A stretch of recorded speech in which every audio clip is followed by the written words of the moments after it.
Merhaba YouTube ALSENYAZ Oyun kanalına hoş geldiniz. Ben İsa, Kingdom Come Deliverance listesine kaldığımız yerden devam ediyoruz. İyi seyirler, başlayalım. En son haydutları şey yapıyorduk, arıyorduk. Bir iki tane bir haydutla kapışmıştım. O zaman canım inmemişti gerçi. Ondan önce miymiş hatırlamıyorum işte. Her neyse. Önceki bölümü izlediyseniz biliyorsunuz. Şimdi bu bölüm ne yapacağız vallahi hiçbir fikrim yok. Tek vuruşluk şeyimiz var yani, canımız var.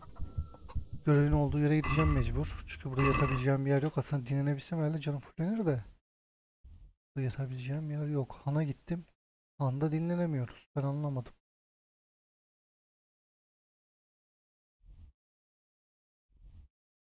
Dediğim gibi ben en güzel gideyim görevin olduğu yere. Artık o görevi yapıp döndükten sonra başımızın çaresine bakarız. Veyahut şöyle bir şey de yapabilirim. Hiç buraya gitmem. Buraya mı uzasak?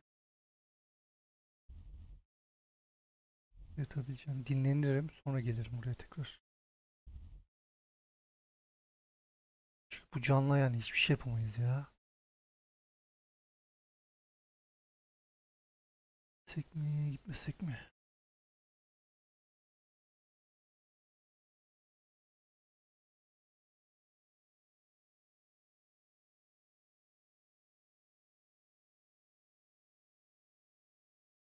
Olmadı, görevin olduğu yere bir gideyim, bir deneyelim. Belki de hiç haydutla mantılarla savaşmayız. Eğer öyleyse zaten direkt bu görevi yaparım, giderim. Eğer haydut maydut çıkar da ölürsem, ki ölürüm büyük ihtimal.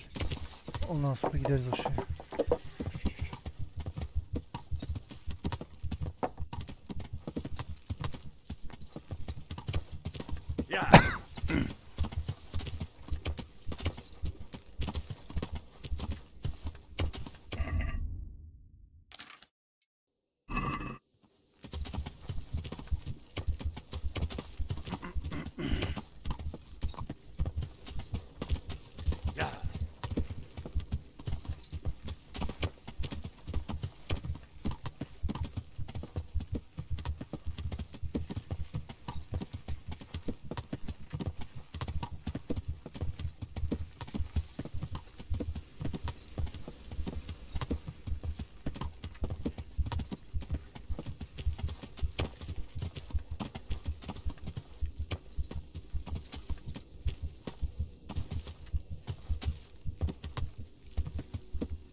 Hey Timmy, how are you today?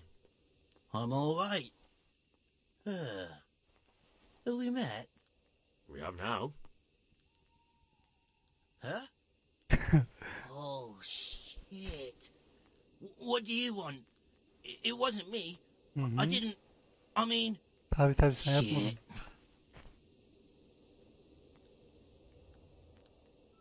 I saw what you did at Neuhof. What are you talking about? You weren't there. I mean, I wasn't there. Don't waste your breath. You were there with Limpy Lubosh and Riki. I heard all about it. What do you want from me? Your mate Hinek told me about a whole camp full of those horse huns. And I want to find it. I need to find it. Yeah, but why should I trust you, though? I'm not stupid. You might be one of them, pretending to not be one of them, trying to catch me out. I won't tell you nothing.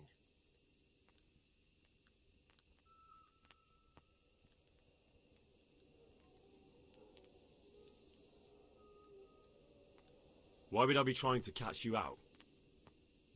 For Christ's sake, man, they crucified Limpy Lubosh and Ujits.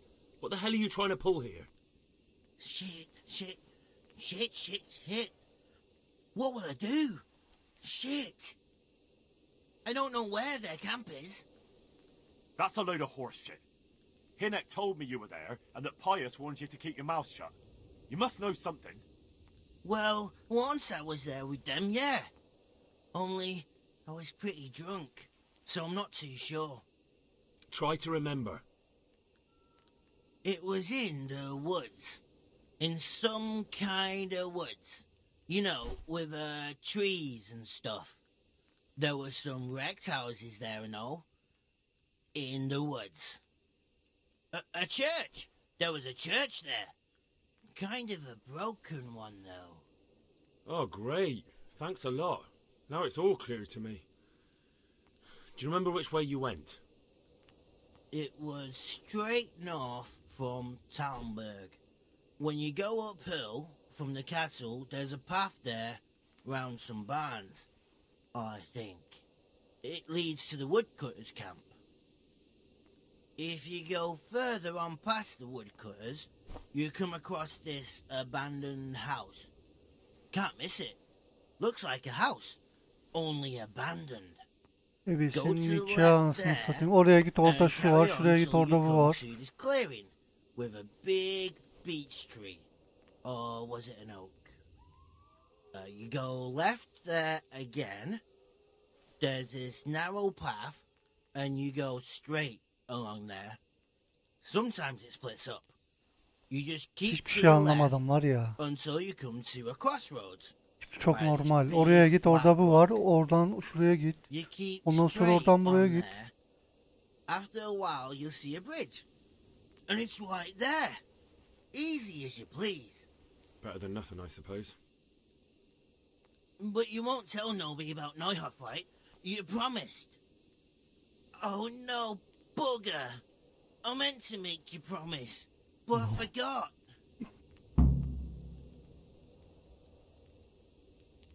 No, don't worry. But in future, find some other way to make money. Like honest work? Thanks. I'll try. On account of my sister, at least. That girl at the windmill? Hi, Mirka. Did you talk to her? What did she say? She told me you're as thick as a fence post and always getting dragged into some mischief. Did she? Yeah, she's probably right.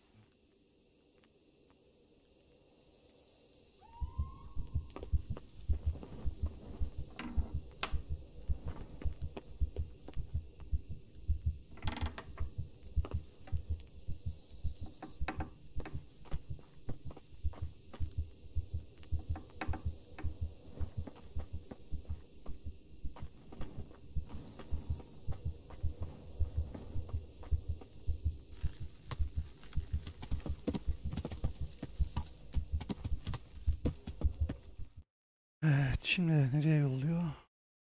Kımış yolluyoruz. Yani gideceğiz. Bakayım ne diyor?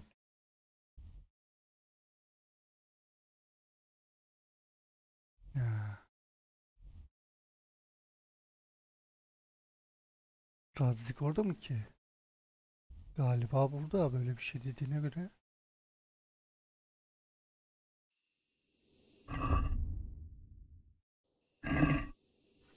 Yeah.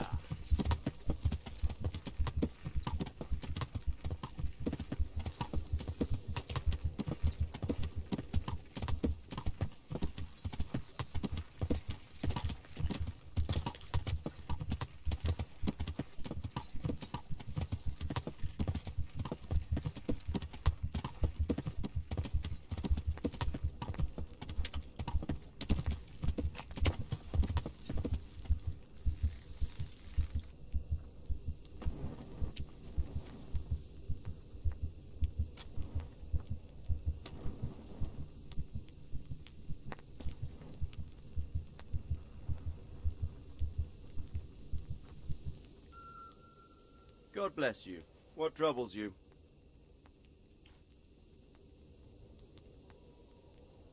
About that encampment, sir. What is it, lad? I found out about the camp from another of the bandits who deserted. He's called Timmy.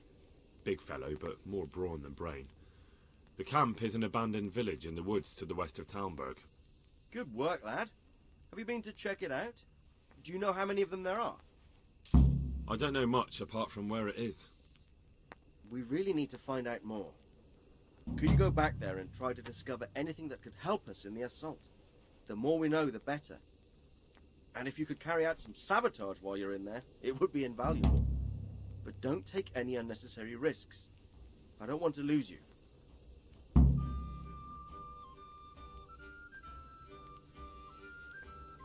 Sir, I'm sure you could find someone more capable for the job. Don't be so modest. You're the best man for the job. Because you're the only one I have available. So stop trying to wriggle out of it and get to work. Yes, sir. Thank you for your confidence. I'll find out what I can and be right back. Farewell.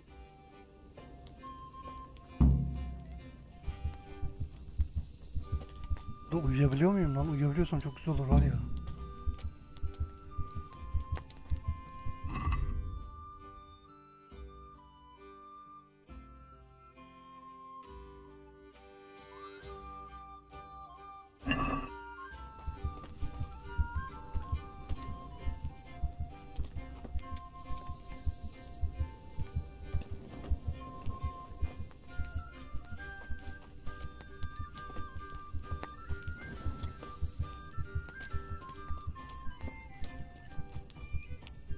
Uyumam lazım.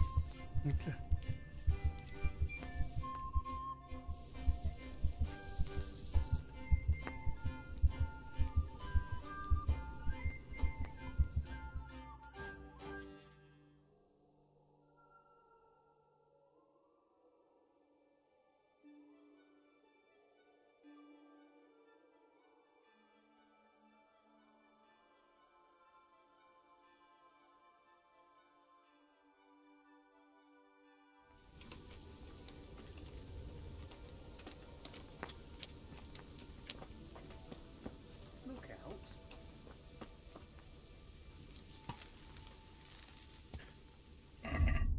Ulan şöyle bana böyle 1000 groşen, 2000, 3000 groşen verebilecek bir görev yok mu ya? Az buz para topluyoruz, onları da sonra işte bir şey alıyorum, bunu tamiratı falan veriyoruz. Gidiyor para, yalan mı?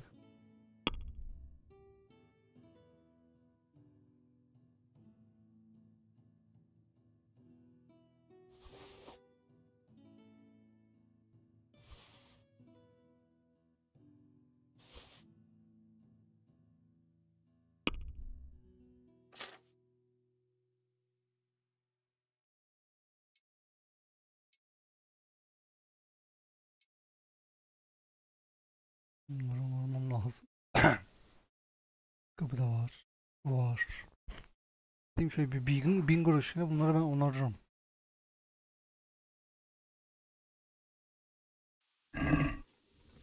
$400 groşenim var, bir 600 groşen daha lazımdı. Aslında işte bu dövüş şeyini iyi yapabilsem White'ların mesela kampını gittiğimde tek başına basardım. Oradan bize çok güzel şeyler çıkar ama işte gerçi bir de şey olayı da var. Olsa şimdi oradan 15 tane haydut. Yani hepsini alamam mesela. Hepsini öldürdüğümü farz etsek. Hepsinin üstünü başını alamam. En fazla 2 tanesini, 3 tanesini.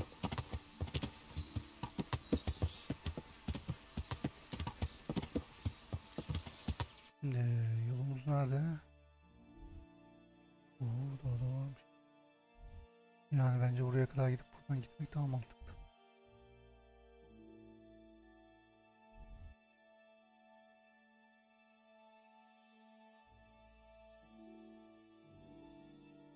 Üstündeki o şeyi fazlalık eşyaları satarım.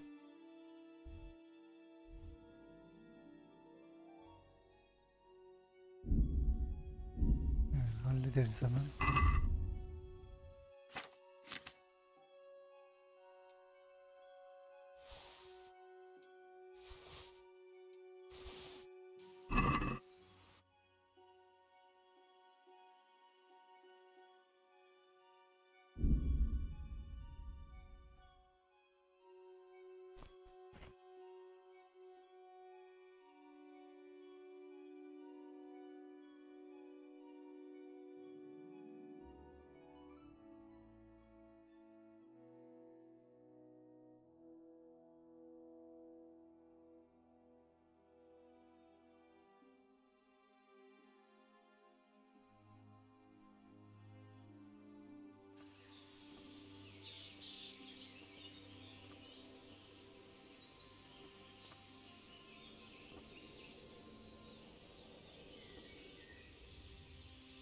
Monplate gibi olacaktı bunun şeyi, dövüş sistemi.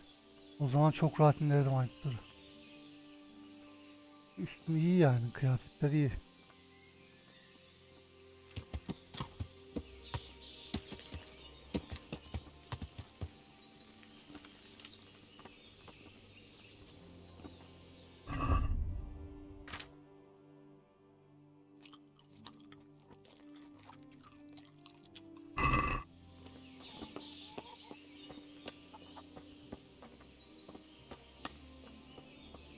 Parası var mı hiç, önce ona bir bakalım da. Good day to you. Can we trade? If you've got the coin. Good luck to you. 11 altın. Aa, onun içinde uğraşılmaz. Tamam, sağ ol.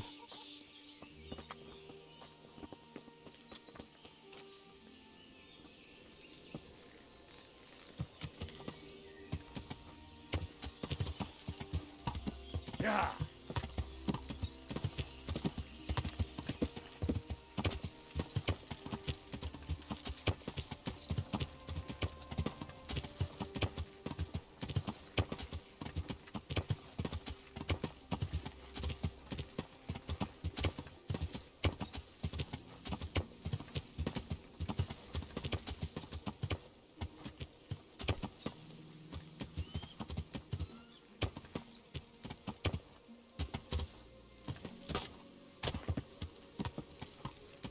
Tamam, oduncu şeyi burada belli.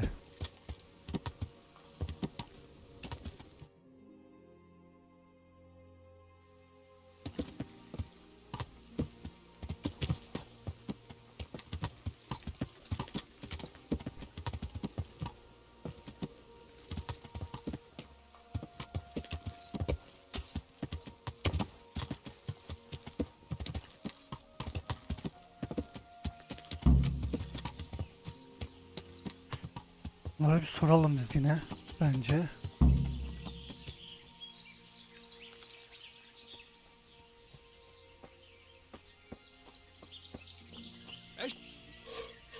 Tutamıyor muyuz? Tutamıyor.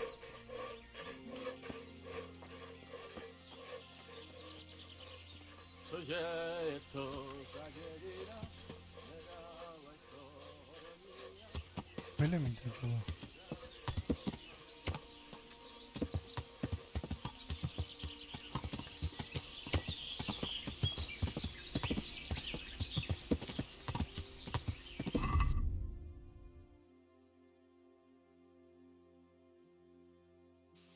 Yıkık kulübenin orada bir çatal, burası aynen bak.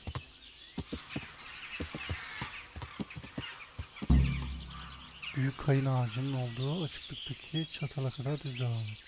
Büyük kayın ağacı.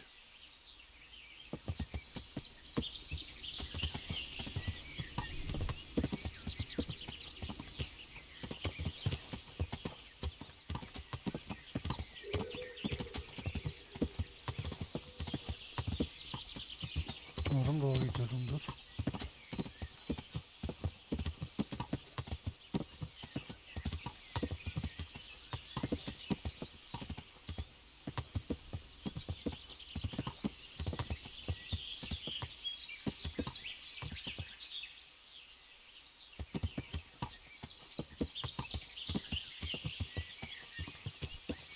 Yeah.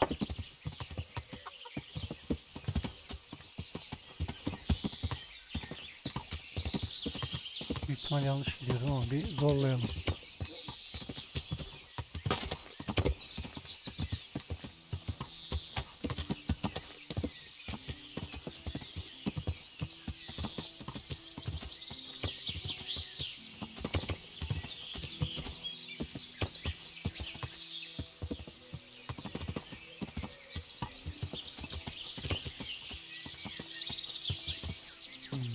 Buradan döneceğiz bir tekrar. Herhalde yani doğru gidiyor olsam şimdiye çıkardı.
Aha, buldum galiba.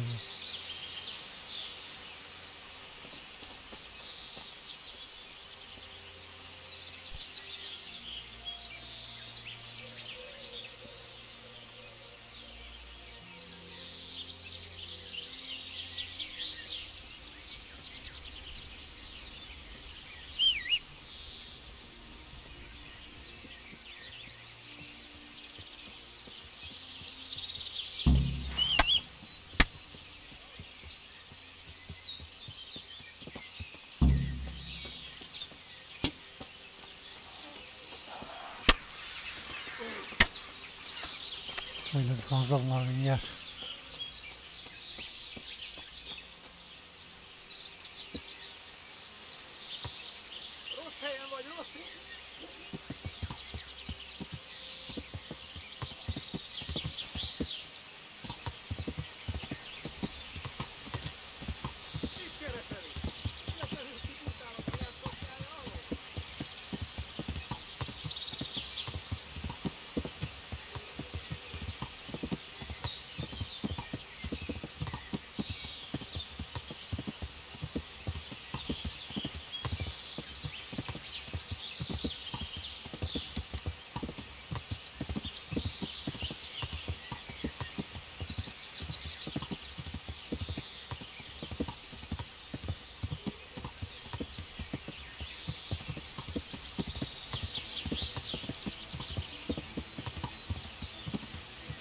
Yanlış mı gördüm acaba?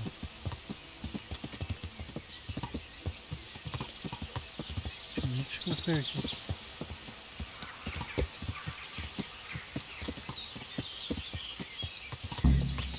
Doğruymuş.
Bura mı acaba?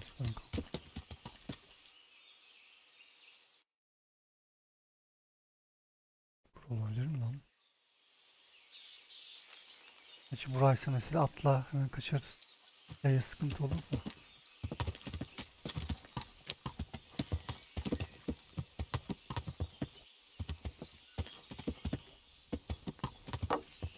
Burası değildir gerçi ya. Daha büyük bir yer.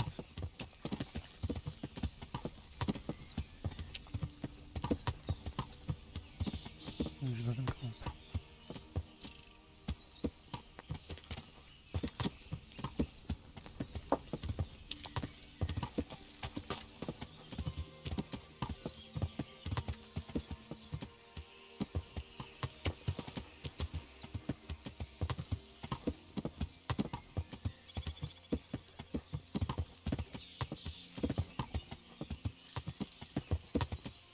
Şu an böyle mi?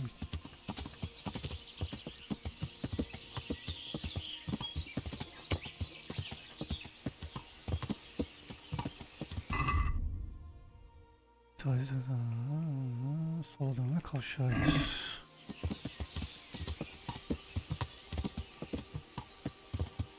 Yok ya, yanlış gidiyorum şu an bence.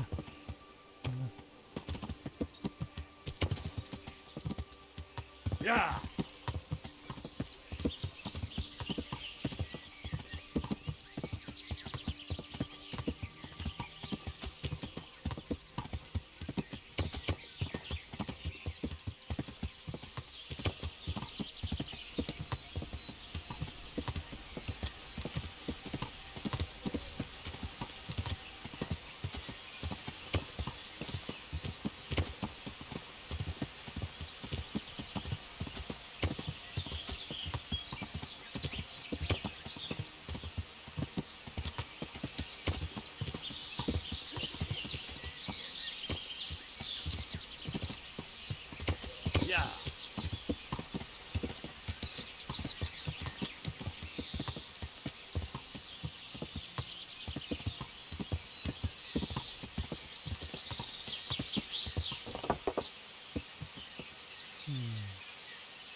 Burada işler değişiyor işte.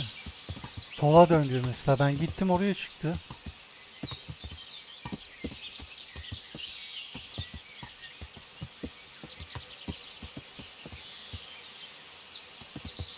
Zaten burada tek yol var.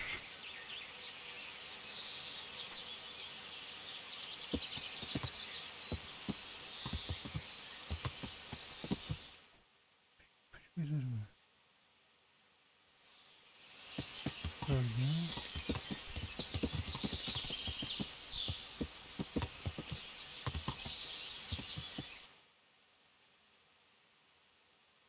Buradan böyle de. Tamam şimdi oraya çık.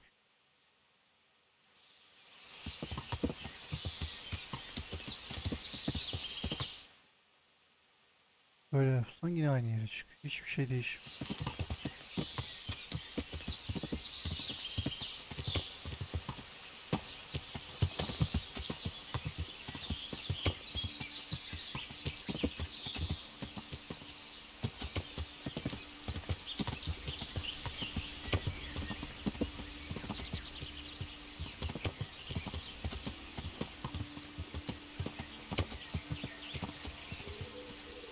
Yüzünden kaçan bir şey var mıdır diye bakıyorum da galiba yok ya.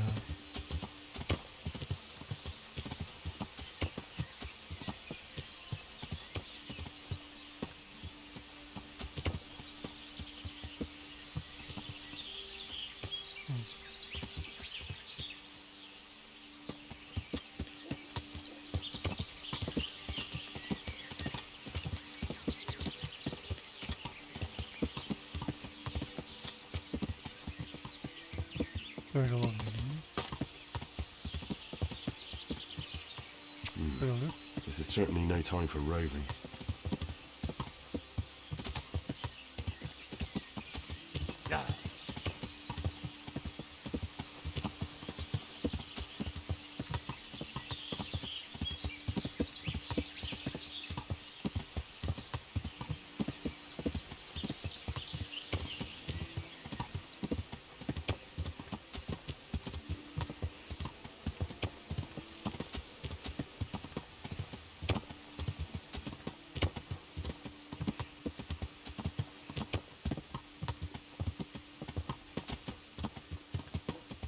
Umarım doğrudur.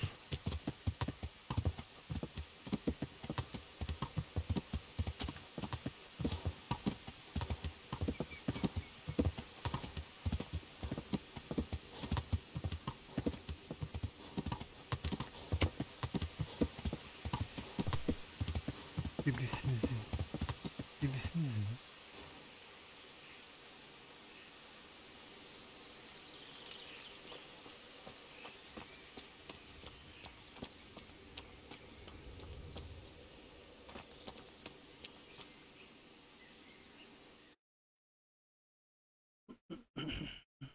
Şöyle mi dönüyor?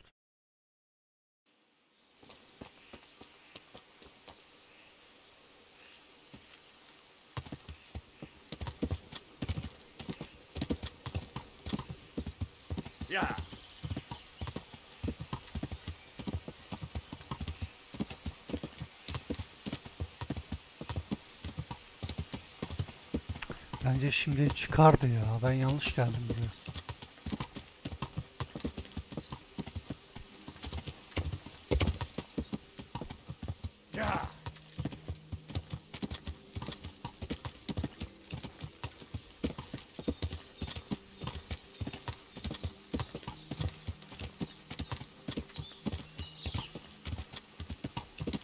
Şimdi %3 çıkardı.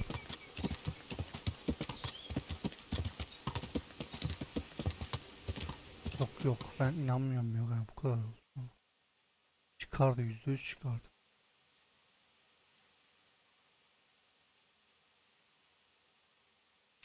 Allah Allah.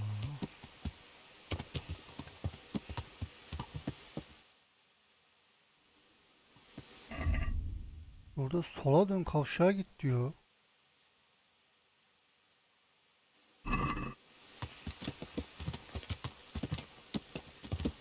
Ya.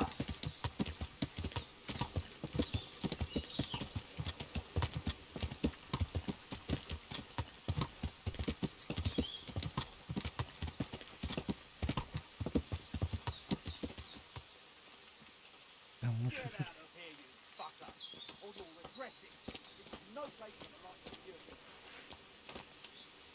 Saldırmayacağım. No way!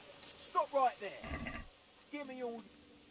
Where did you come from? Better get lost sharpish, or you'll be sorry. I'm getting it. Ne oluyor? Aa, yine haydutlar geldi. There's someone there.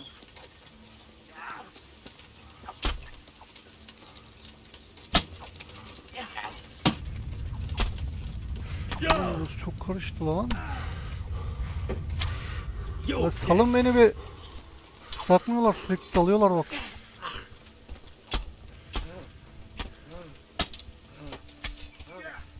That all you got? Oho, çok saçma lan. Sürekli bak, sürekli bir şeyler oluyor. He, hepsi bir. Yo, bir dakika, bunlar acık değil.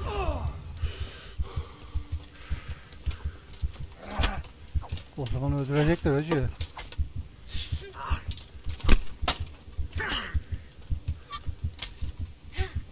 Oh, all right. You're free to go.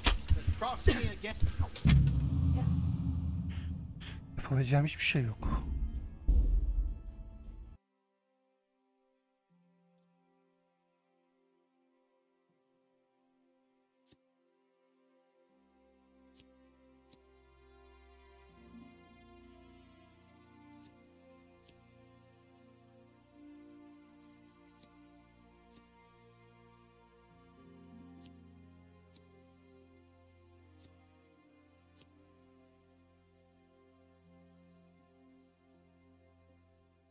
Bununla bu mesela işime yarar.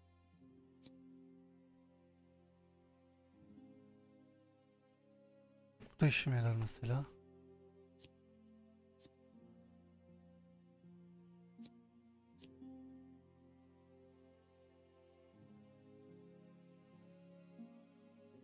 Çekiciyle mi artıyor mu? Gücüm düşüyor.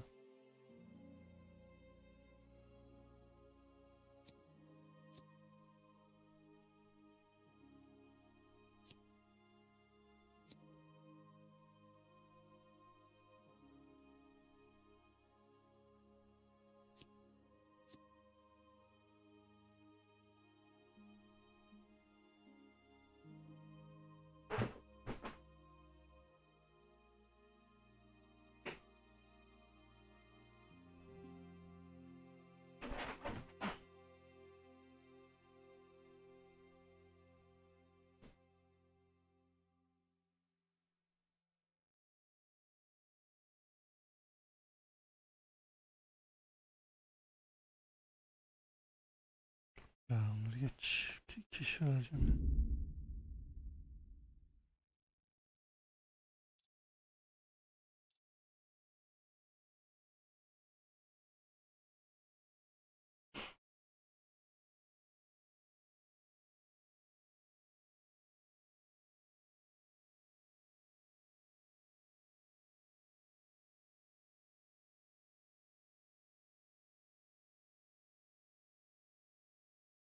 Oo, bak. Yarar.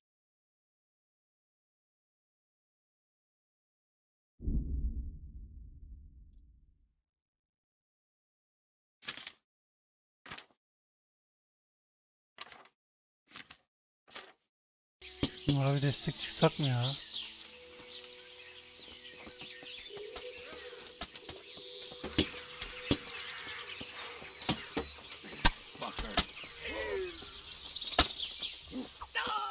Bring it on!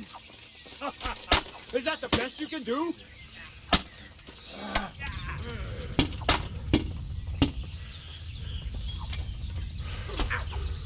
Yalla!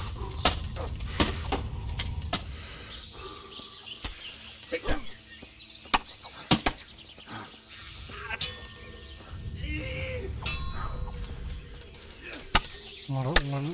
kadar para eder.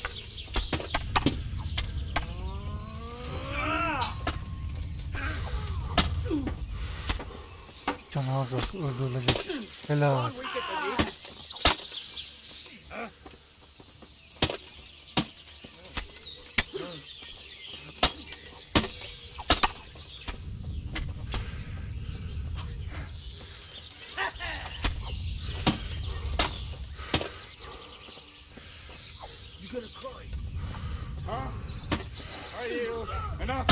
Ver lan, geber.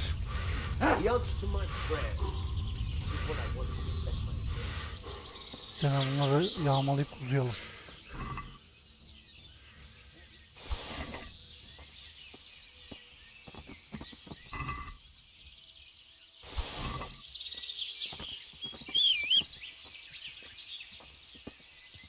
Başka yok mu? Ben bakalım şimdi neler var.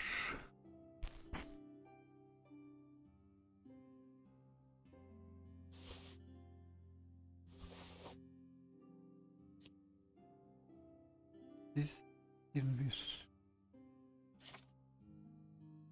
Futbolcu çizmesi.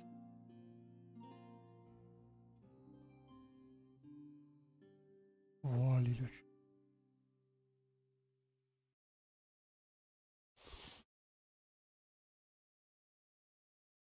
Çalıntı var mı gözüküyor?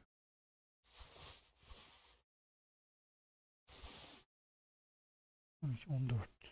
14 şey var. Bendekinin kaç? Bendeki 11'de galiba. Bendeki 11 aynı. Gir. 3. Daha iyi.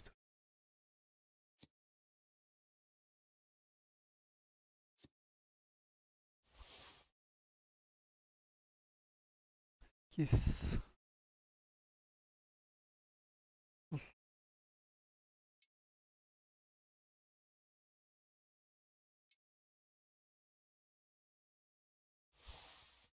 11. Bendeki de 11'de galiba.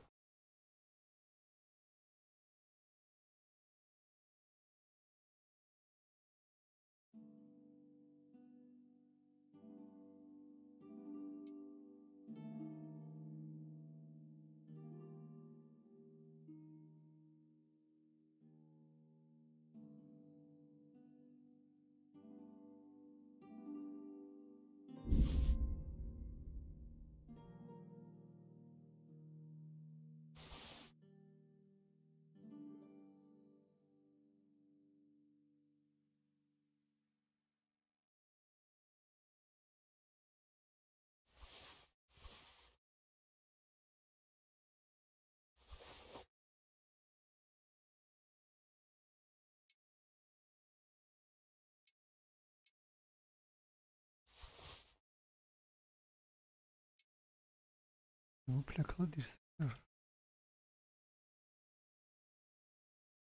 7.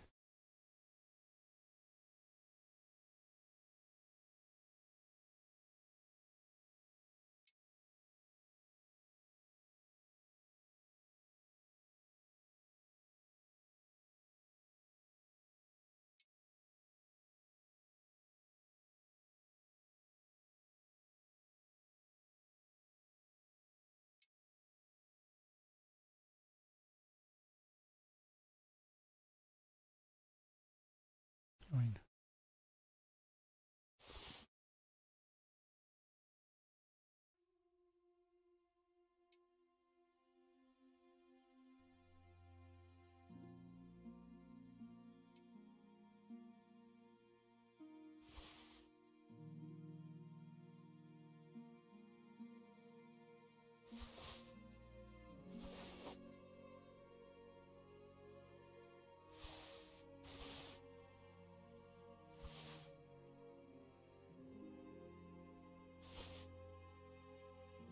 Tamam şimdi.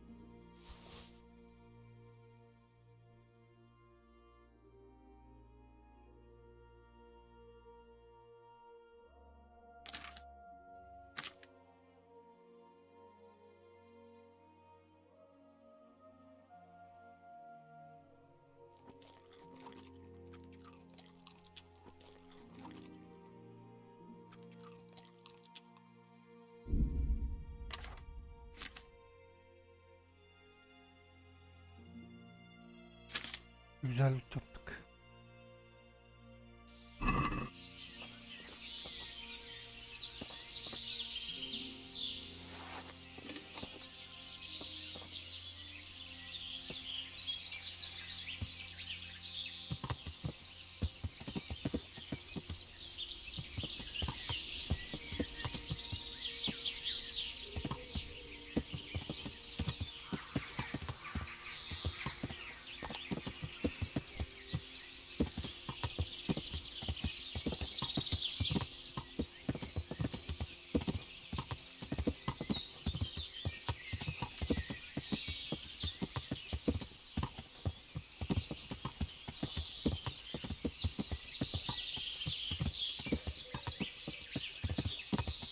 Bu arada nereye gideceğimi bulduğum gibi bir şey. Şu tarafa doğru gideceğiz. Burayla hiç alakası bile yok. Buraya.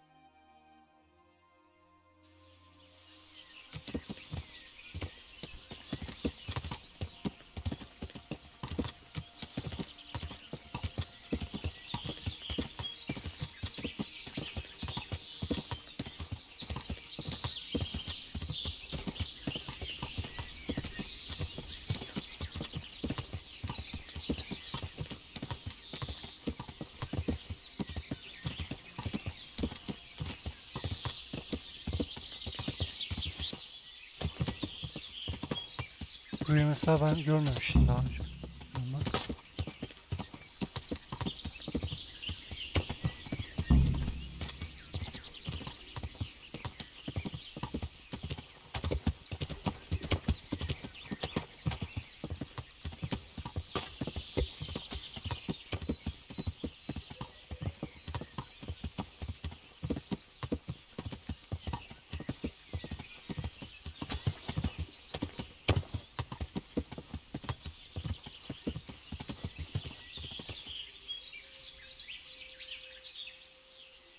Hey, niçin ağzın?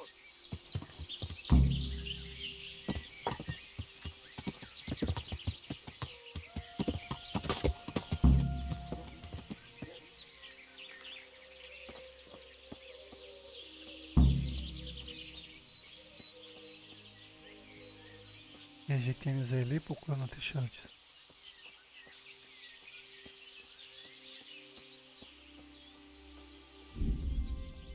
Güzel kayıt, güzel olurdu bir kayıt edebilseydik.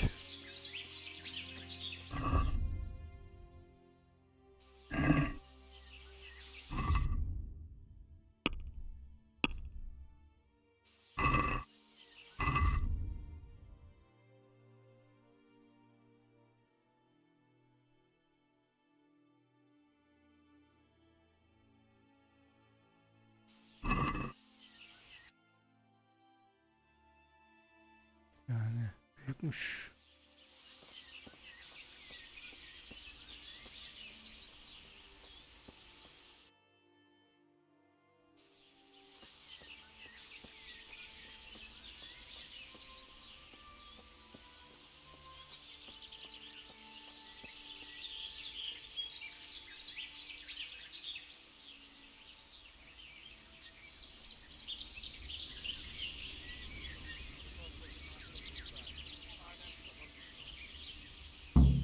A moat.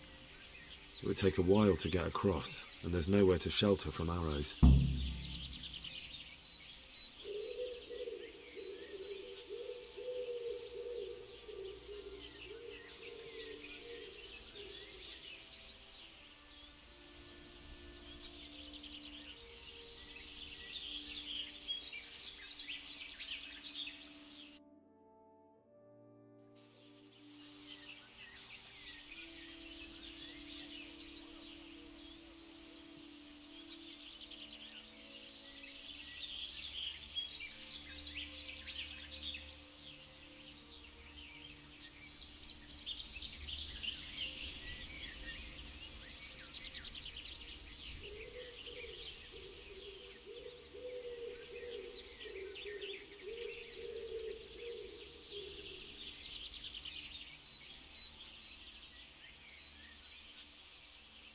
Niçin ağzın? Burası da yanlış iş aldım.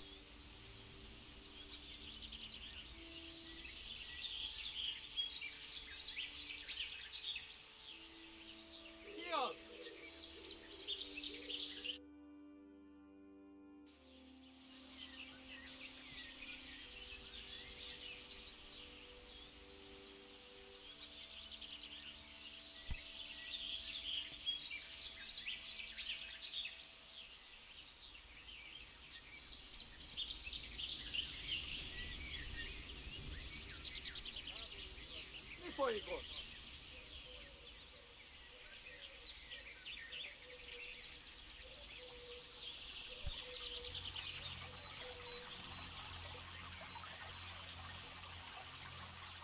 Mi a szarról?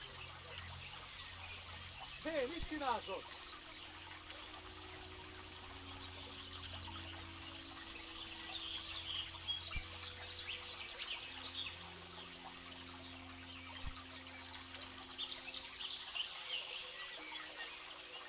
Az anyját.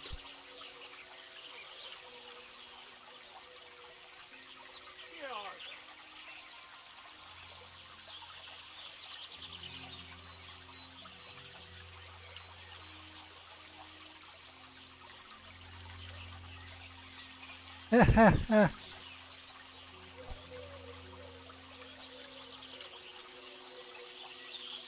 Takıldım ama.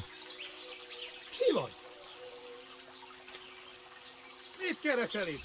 Véletlenül kibújtál az anyád szoknyája alól? Eleged van.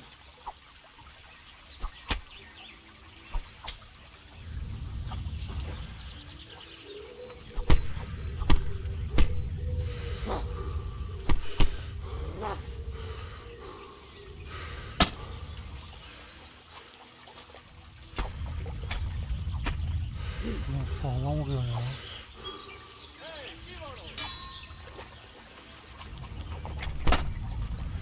Sağlam vuruyor. Yok, ben bunu kılıçla öldüremem. Nem bírod szusszal, mi?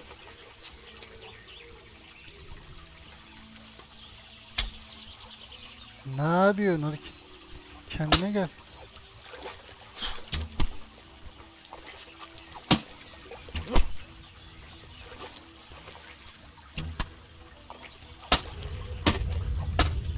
Tam ona baksana, adam combo yapıyor bildiğin ya.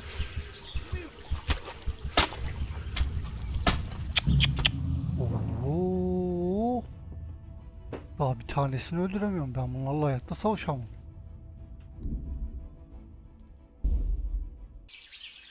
Arkadaşlar bu sıkıntılı yer. Birkaç defa öldüm.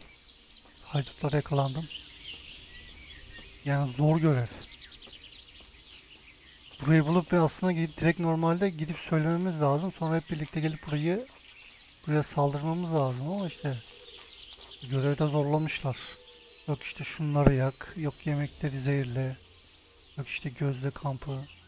Gerek yok. Yerini buldum işte. Gelelim saldıralım.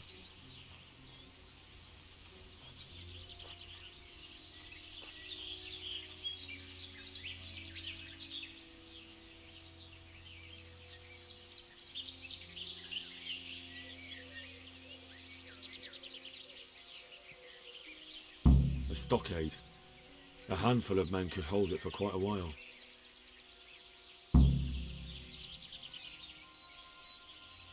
Yani harbiden de çıkarmışlar yani ha.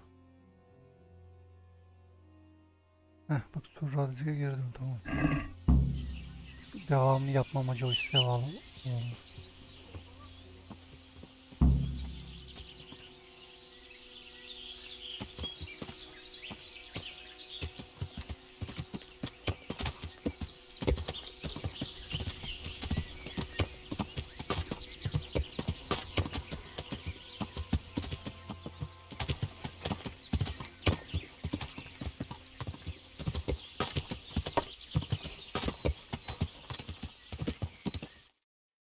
Buradan bir çıkmamız lazım.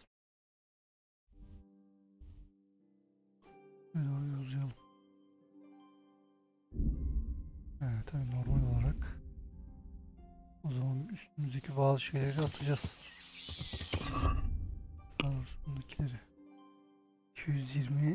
200 kilo düşürelim bir.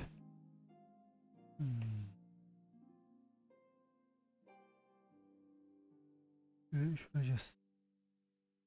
100'ün altındakileri ben bir atayım.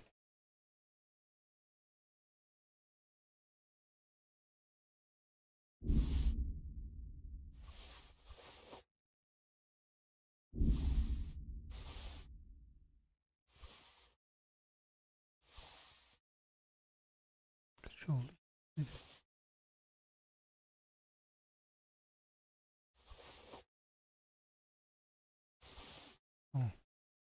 Onları atacağız.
Buçuk mu? Çıkı gibi.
Çıkarsın da zorla zorla zorla çıkarsın.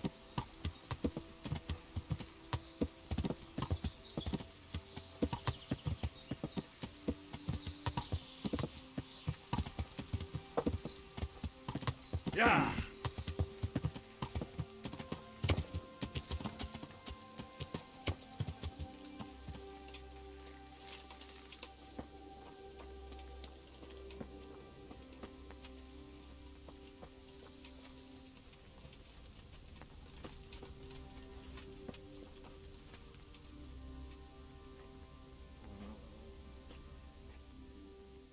God be with you, lad.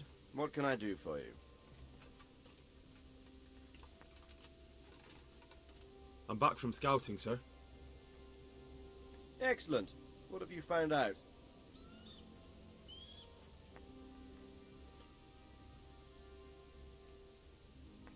There's an overgrown, ruined village in the woods where they're dug in. That sounds like Pribyslavitz. It used to belong to Sir Divish before Havelmedic attacked and torched it, and then imprisoned Divish. It's been left abandoned ever since. I was hoping they wouldn't be so organised. Earthworks and fortifications. That's quite a different matter from routing some rabble out of the woods. I tried to count them. And how many of them are there? Bear in mind I'm relying on what you say. We'll have to call for reinforcements, and that's no simple matter. Ne kadar çok sayı söylersem o Every kadar man iyi. that comes with us will be lacking somewhere else. And I don't want bandits pillaging some other town because there's no one left to mount a defense.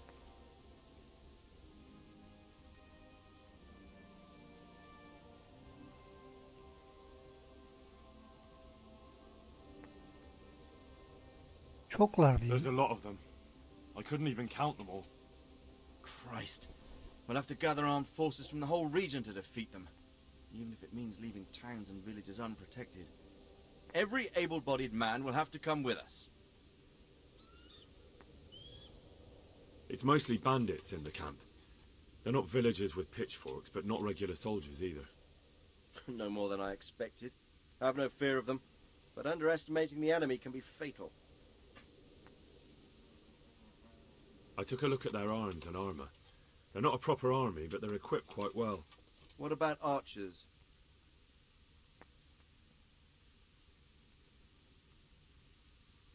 İyi konumlanmışlar da bizi. Ona göre plan yapalım. If we charge them head on, they'll probably do us a lot of damage. I don't like the sound of that. It complicates the situation. Dealing with them before the battle would be the best option. That's about all I saw, sir. I didn't notice anything else. That's all right. Did you manage any sabotage while you were there, as I asked you? Maalesef. No, sir. Never mind. You did a good job anyway, and you deserve a reward. But now we must get ready to set out as soon as possible and put an end to them. I need you to go to Sir Divish in Talmberg and tell him to send Captain Robard and his men to our aid. There's not enough of us here in the camp. You can rely on me, sir. What should I tell him?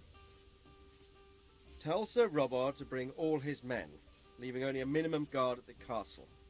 And to send a message to Sir Hanush to send his men too. I'll leave our camp almost empty as well. We'll need every man we can muster. All right, I'll get going. And be quick. We've no time to spare. God be with you. Farewell.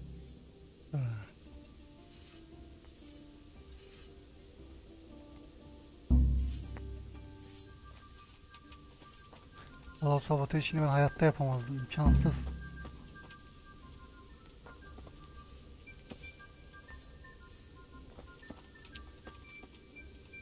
Okçuluğu geliştirme olayını yapabiliyor muyum? Okçuluğumu kesinlikle geliştirmem lazım. My respects to you. Is there someone here who can compete with me in archery? Sure. There's always arrows flying here. First, I'll explain the rules to you. You shoot 7, 13, or 21 arrows, depending on who you're shooting against. The straw surround is worth 1 point, the white ring 2, and the bullseye 3. Whoever finishes shooting first gets 3 extra points. The round ends when everyone has finished shooting, and whoever has the most points wins. It's the custom to wager on it. To make it more interesting, see? The better the archers you shoot against, the higher the stakes. All right, that seems straightforward. Just one more thing. Don't leave while the contest is underway, and never aim or shoot at anything but the target. Otherwise, you're out. Got it? Got it. How good are you with the bow? So I can find you a suitable opponent.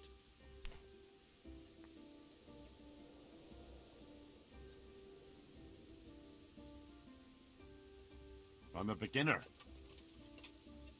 Doesn't matter. At least you'll get a bit of practice. Beginners shoot 7 arrows around. Splendid! Here's some arrows for you. But you can use your own if you want. Meanwhile, I'll round up the competition. May the Lord watch over. Right, archers, let's begin.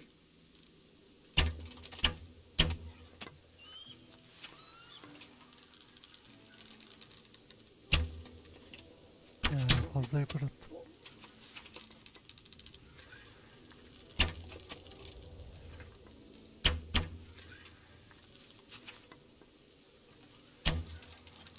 Yine fazla yukarı.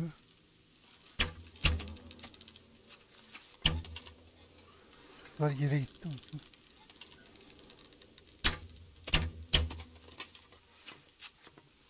İkimizde 5 puanız galiba. Yok kuramadım ben. Yok kaybettik ya. Yo 3 kişi yarışıyormuşuz. Last arrow shot. Ben 5 puanım, diğerleri biri 6, diğeri 7. Aynen. Zor ya, okçuluk kılıç kullanmaktan da zor aslında.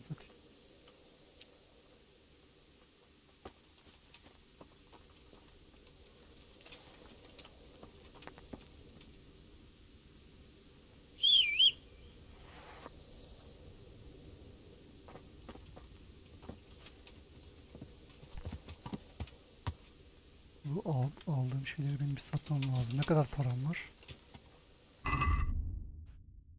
129. Daha çok lazım. Yetmez.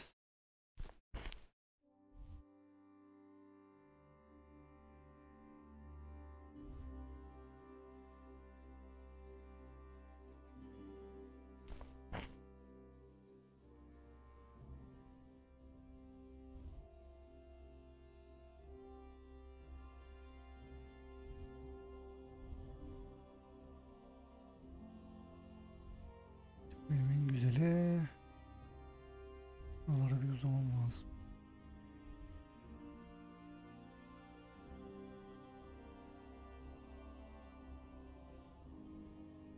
Geldi yerde açarım şuraları falan.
Meat, mutton, veal, beef and chicken.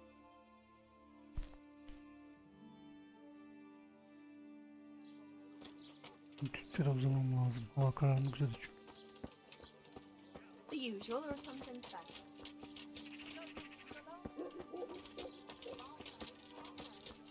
Tüccar nerede bu tüccar?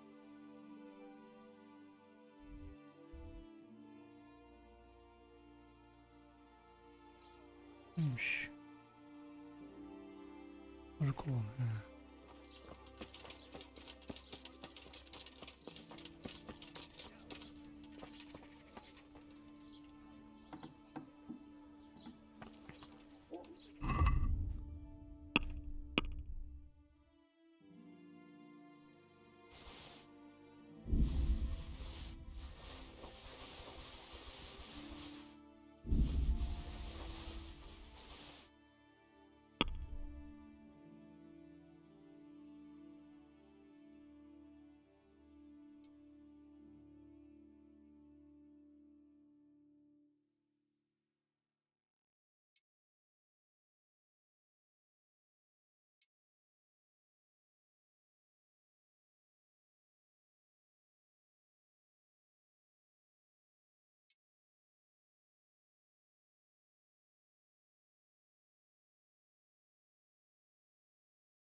Umarım güzel param vardır I tutacağız. hope I can be a help to you, knight.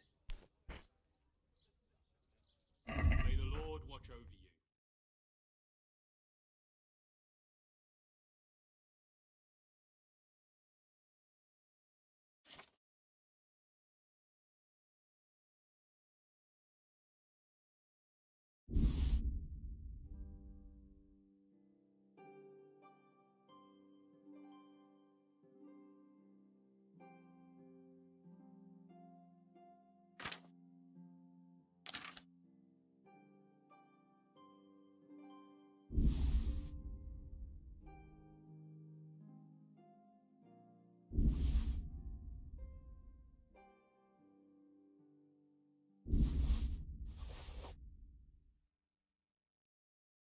Merhaba.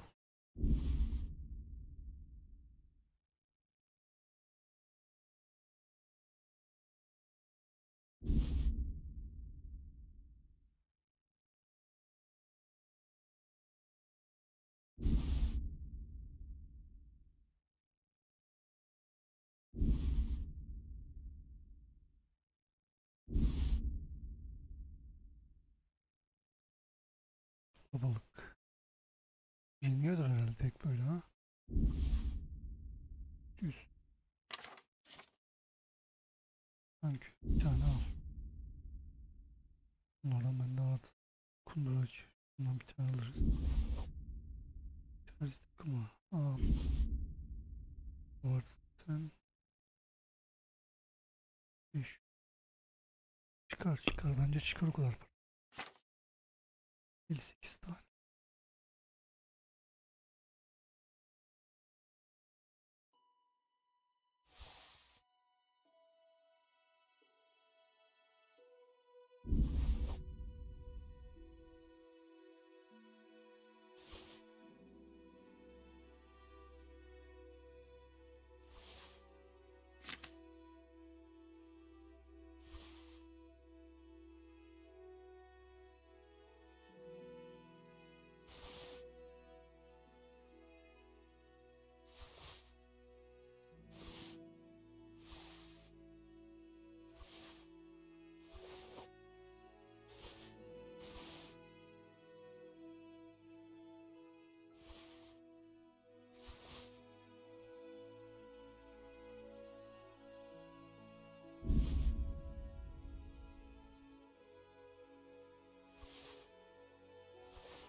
Güzel. Her şeyi sattık hemen. Ve para bile alıyorum. Eğer bir sıkıntı çıkmaz.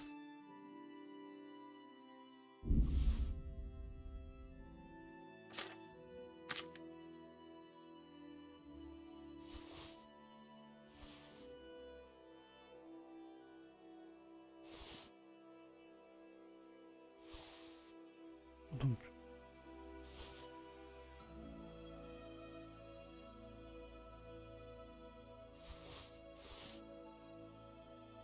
Bir.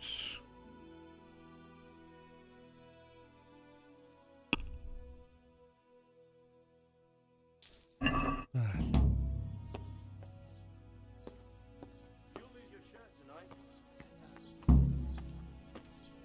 Bana zırhçı lazım bu arada üstündekileri alabilmek için. Ya burada zırhçı var mıdır?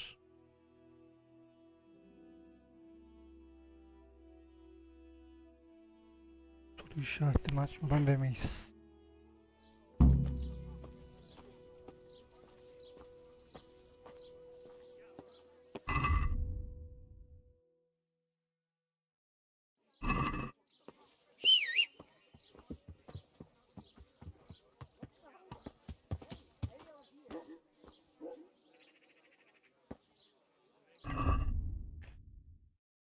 Şimdi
Duygu açalım.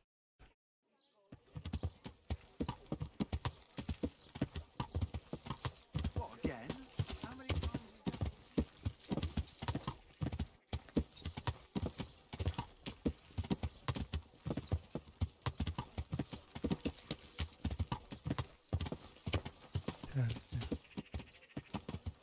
Terziye bir uğrayalım ya.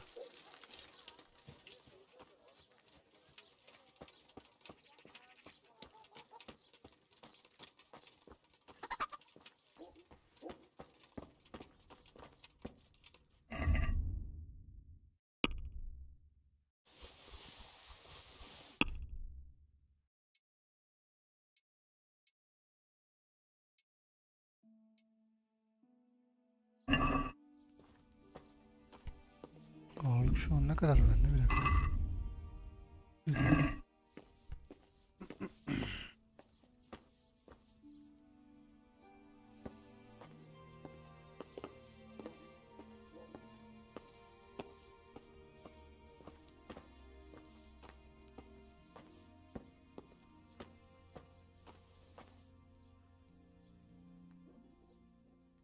I hope I can be a help to you, Knight. May the Lord watch over you.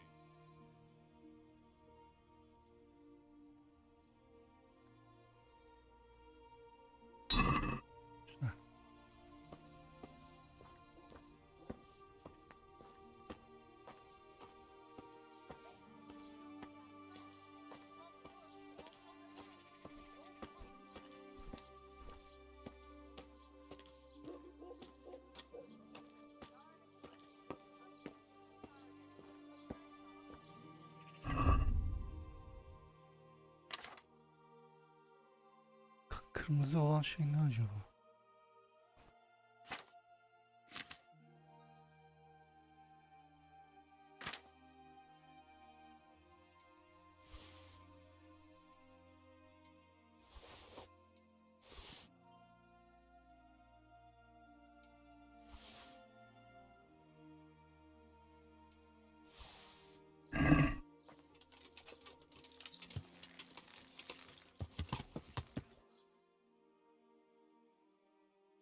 Burada var, burada var. Good men, good wives. Come have a look. Don't be shy. You'll never.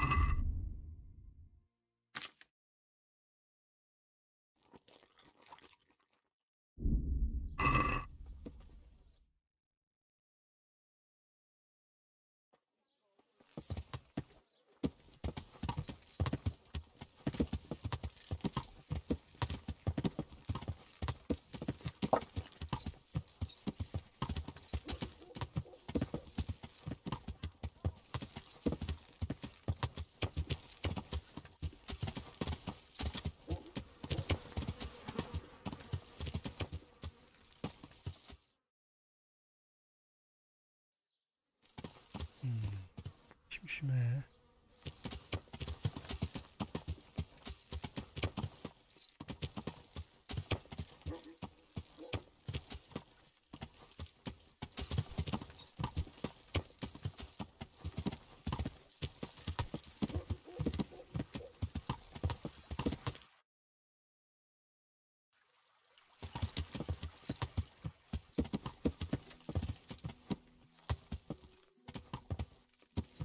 aman falan da büyük.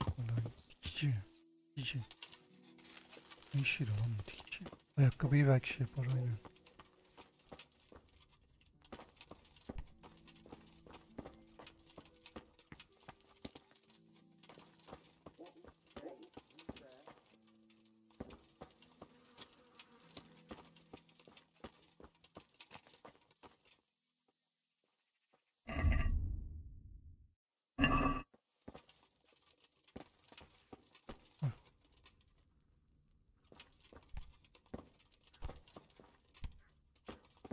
Gerçi hava karardı büyük ihtimal, o yüzden de şey yapmıyor. Tamam, önemli değil. Şimdi burada yer var. Bayağı büyük bir yermiş bayağı.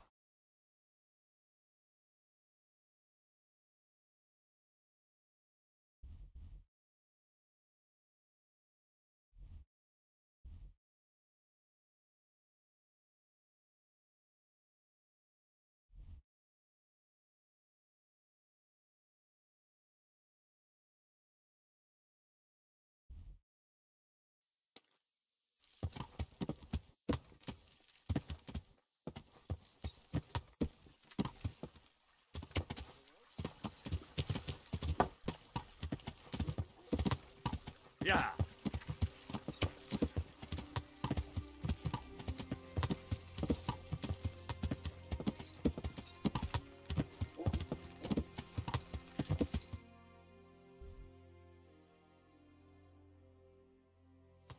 Zırhçı var. Yeni gördüm. Büyük ihtimal şu an gitsem şey olmaz. Gündüz olmasını bekleyeceğiz bunu.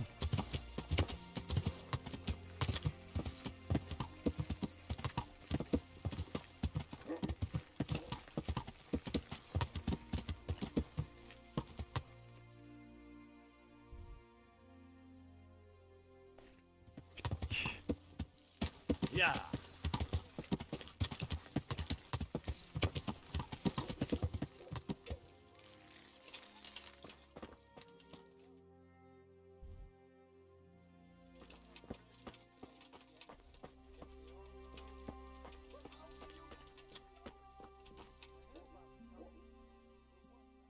God be with you.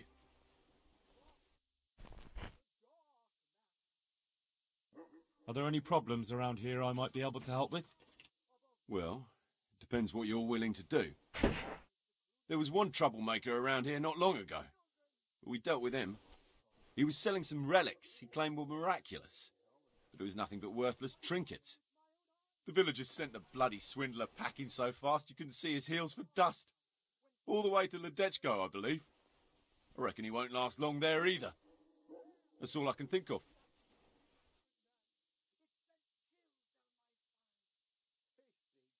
Take care now. You don't need ghostly riders for that. But I went out. They were mounted on undead horses. 13 of them. Good evening. All speaking a language I've never heard. Lan yatacak yer arıyoruz, yok mu? Niye böyle? God bless. They were Hungarians. Are those devil worshippers who raided Scalars? Those, Cumans. If only you were right. But one of them took off its helmet. And? A skull. Bare. Gnawed to the bone. A skull! So white and smooth it glowed in the moonlight. Ne kadar da sallıyorlar ya. And it clapped its jaw. Clack. Salla salla, biraz daha salla. I know you. I know you from somewhere. Where do I know you from? What? Of course, my dream. You were in a boat made of bones, and I put a crown of thorns on Tabi kesin öyleydi. All right. Tell me about this dream of yours. That dream. Yes, that dream has come true. I dreamt that a young man would become my apprentice, my own pupil in the trade of miracles.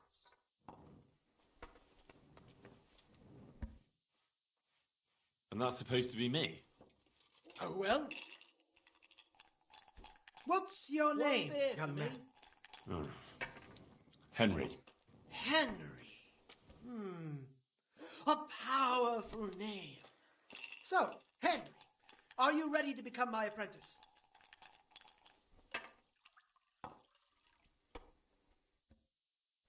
First, tell me, who are you and what do you do? Me? I am an unworthy, low, and miserable servant of Providence. Scholar or merchant, believer or heathen, I wander the world without home or family, with only my wagon, offering miracles to those that need them. That's who I am. Without home or kin, I wander this world with my wagon, providing the miracles that people need. Ointments, relics, aromatic herbs, rare spices, talismans and amulets for luck. All these things I have.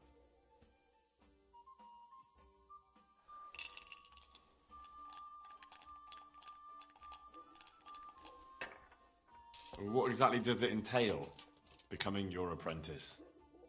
A lot of work and strenuous labor. Knowledge of medicine, theology, and white magic.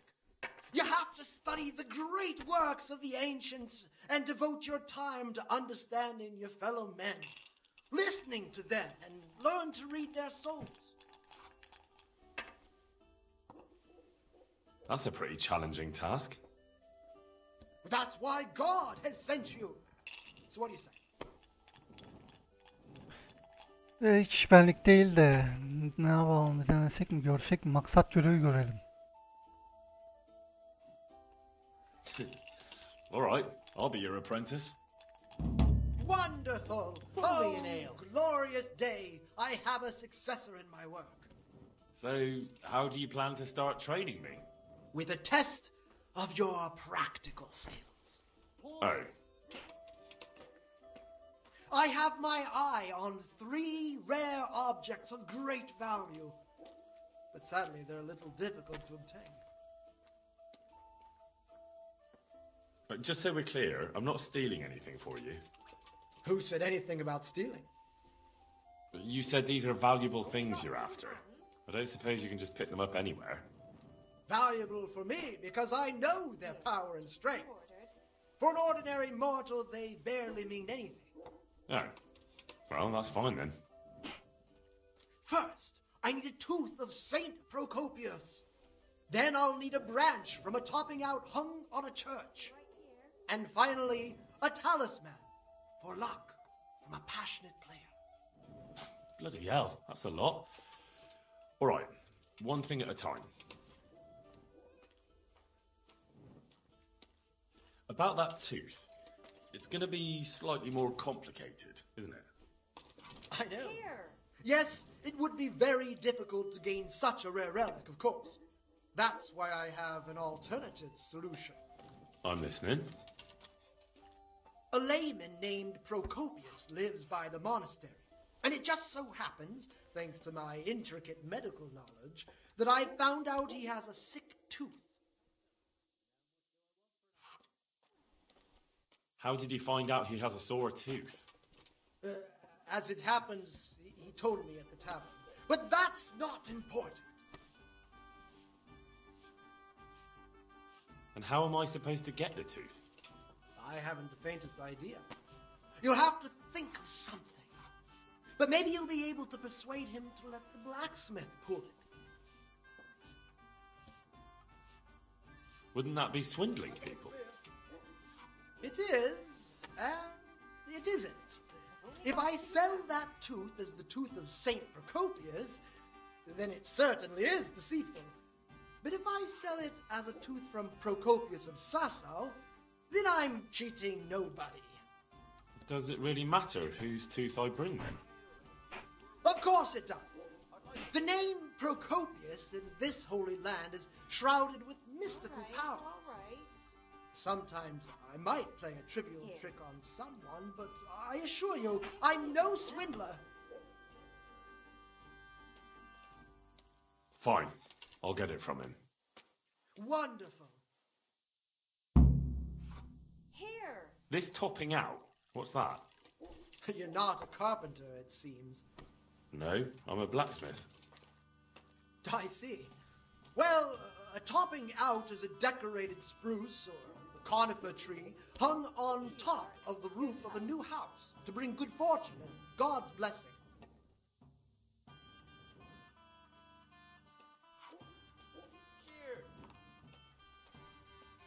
Well, then all we need to do is break off a branch somewhere, buy a few ribbons, and we've got our own homemade topping out right there. You don't understand, young man. The topping out was sanctified by a priest, and it hangs on the highest church far and wide. You can't just replace it with a decorated branch. Fair enough. That topping off is hung pretty high, isn't it? Naturally. It hangs on the rooftop according to tradition, and the church is tall. And how am I supposed to get it down?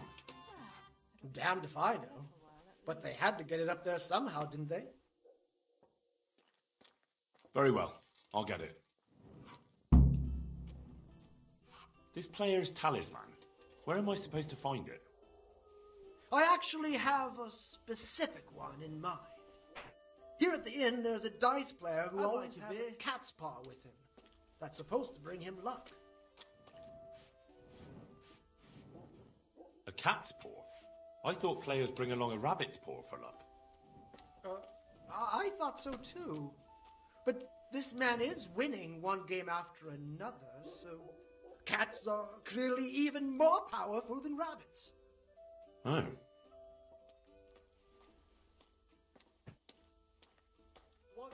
How am I supposed to get the talisman from him? I haven't a clue. As It you won't be wish. easy, but I'm sure you'll find a way. We'll see.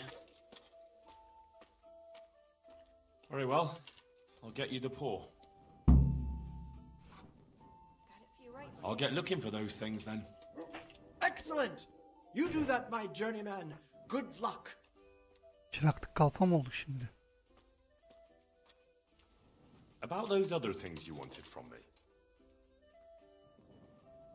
I'll get looking for those things then. Excellent! You do...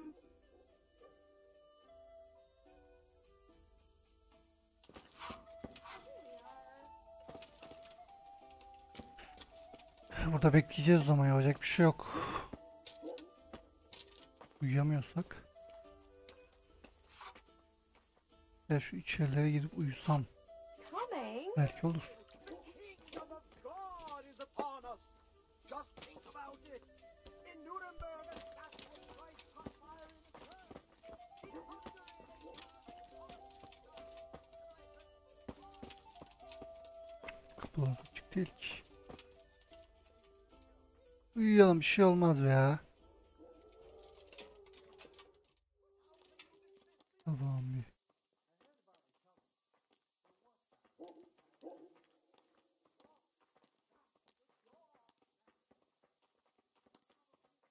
İyidir.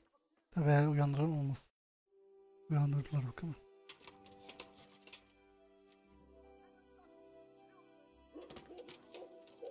Ne oldu? Kimse uyandırmadı. Niye uyandınız o?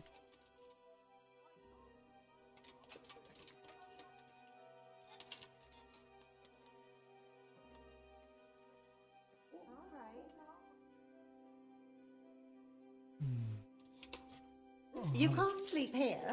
Be gone, right now. Ablacığım bir salla uyuyalım be ya. Here you are in good health.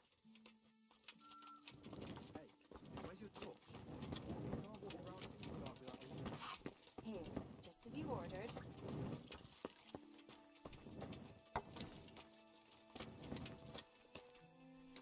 You must be up to no good. What's up? Yok ki. Goodbye.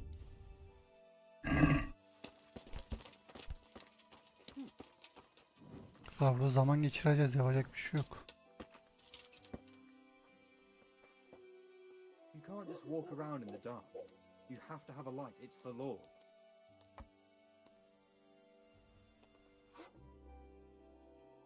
Ne oldu? Niye şey oldu? Do you seriously think you can creep around here in the dark right under my nose? That's against the law. You should have thought twice about what you're doing. That will land you a fat Dalga mı fine. geçiyor? 10. 10 istiyorsun değil mi? 10 istiyor. Al. Damn it. Here's your coin then. You've paid for your crimes. I hope you've learned your lesson. What are you doing creeping around like a footpad? Everyone has to carry a light at night by law.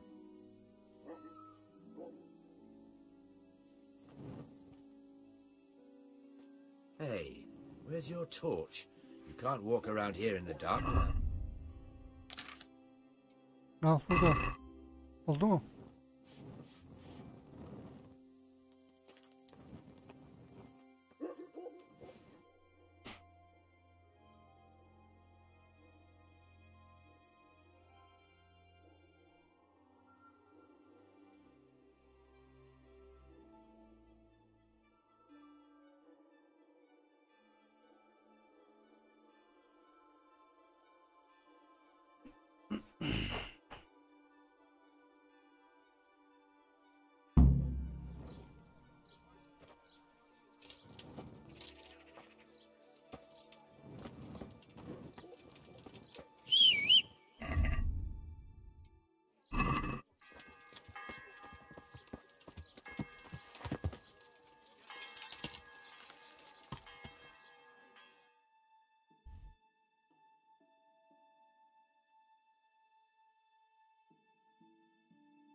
Bekleyeceğiz.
Auto. I hope I can be of help to you, Knight.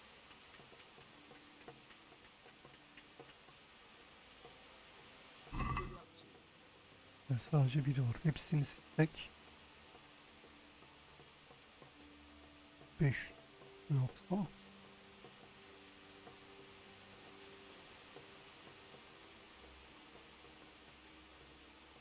vereceğiz parayı. Yapacak bir şey yok.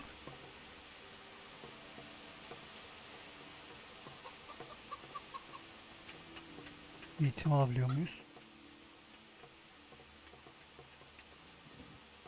Can you show me how to repair armor and weapons better? Certainly.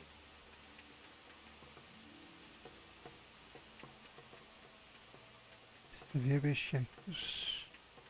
I want to achieve mastery. You can't become a master overnight. You have to know almost everything before trying to achieve mastery. 5 seviye demircilik. Well, I'll think it over.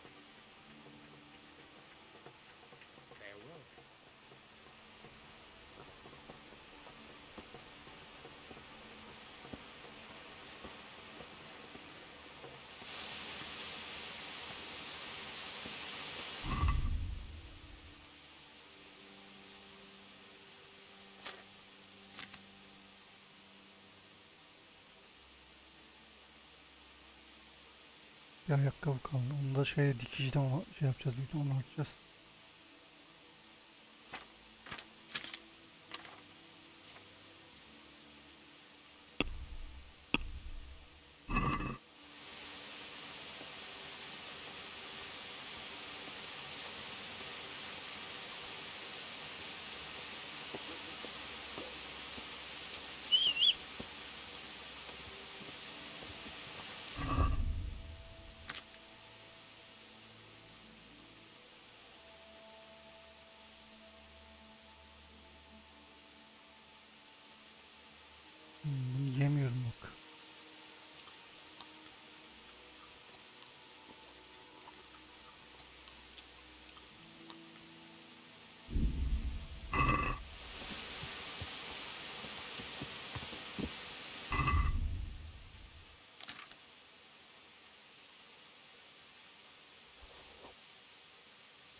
God be with you. What can I do for you? Take care.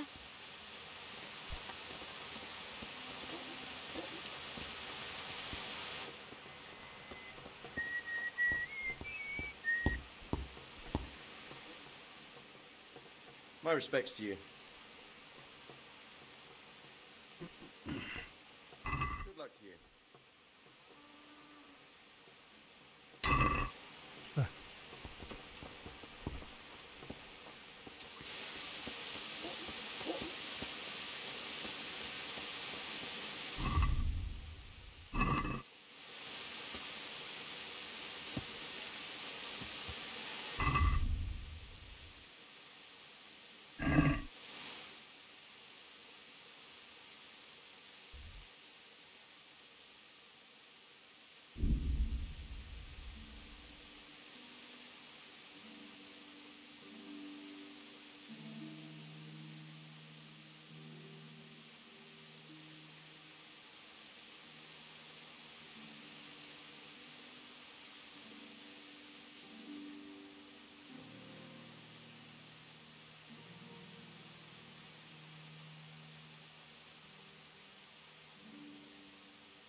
Bu görevi bir şey yapalım.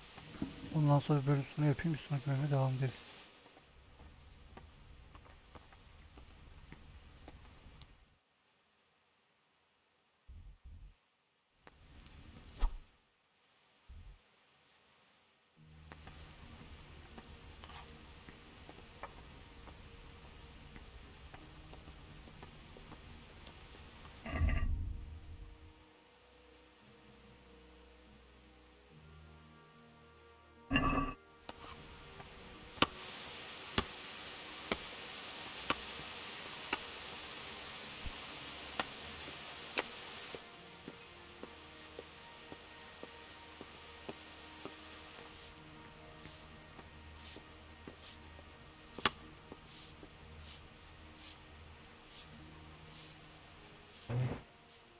Greetings.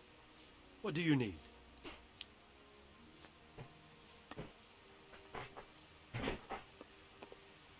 Sir Radzik sent me with an important message. He asked for reinforcements. He needs more men? What's going on? The bandits and humans have set up camp in Pribyslavitz. They're preparing for something. Sir Radzik wants to mount an assault on them, but he doesn't have enough men. Hang on. Easy now. From the beginning. What happened? I managed to track down the camp of the bandits who raided Neuhof. But it's not just a gang of brigands, more like a small army in a fortified encampment. I don't know what they're up to, but I'm sure they're getting ready for something, and Sir Radzik wants to destroy them before they get a chance. So it's worse than I thought. But Sir Radzik is right. We should do something about them before it's too late. I'll send my soldiers. Sir Radzig said to take all your men and leave only a minimum guard at the castle. What? We can't leave Talmberg unguarded. We've no choice, sir. The bandits have an awful lot of men. Sir Radzig is leaving his camp almost empty as well. He even said you should send word to Sahanish to send his men too. We need every man we can muster. All right then. Sir Radzig knows what he's doing. I'll muster the men and send them with Captain Robard in command. Would you lead my men there right now? Yes, sir. May God be with you in battle. Take care. Görevde bu arada okçuları olduğunu söylediğim, çok askerleri olduğunu söyledim. Umarım bu ileride şey olmaz. Ne karşı olumsuz etkisi olmaz. Ya bir bakıma da öyle değilse bile hazırlıklı olmuş olduk. Güzel oldu. Tamam, geride de şeyleri savunmasız bıraktık ama bir şey olmaz ya. Olmaz. Diğer türlü az adamları var desem, gitsek az kişi, çok kişi çıksa ölsek öyle daha kötü olur bence. I'm glad to see you, Captain Robard. I hope Henry's explained everything to you. He did, but I find it hard to believe. Who could possibly put together such a significant military force, and right under our noses? We'll just have to find out, but I don't think we will until after a battle. If we don't deal with them now, who knows what they'll be capable of in a week or two. I agree entirely, my lord. What's the plan? Right, lad. We're almost at the place you described. Now we'll have to advance cautiously. I need you to tell me how it looks around the camp, so I can decide which side to lead the attack from. Sir, that's a big responsibility. I don't think I should... I asked you a question, boy. You've been there and seen everything, so speak up. There are 3 ways to get in. Directly along the straight path to the camp, the long way round through the woods and over an old weir, or by a narrow bridge over a deep ditch. Let's start with the direct route. That sounds like the easiest approach. How does it look there? That path leads round their battlements. It's fortified and patrolled. The chances are they'd shower us with arrows on the way. It's a good thing you're here, Henry. We'll have to try another way then. What about the approach through the woods and the weir? I don't like the idea of marching such a long way over rough ground, but if it's the better option... It's a long way through the woods, and there are patrols on it as well. We'll call the alarm before we reach the camp. I thought so. What about the last approach, over the bridge? It's a bit narrow for my liking. It's narrow, all right, but once we get over, we can quickly occupy the best ground for a battle. We only have to take down a few archers. The battleground sounds inviting, but that bridge and the archers... It's not an easy decision. Each option has its pros and cons. I try to answer to the best of my ability, sir. And you'll be suitably rewarded for your efforts. From what you say, the route over the bridge is the best option. If we're fast, we'll have the advantage. With the help of God, we'll win this day.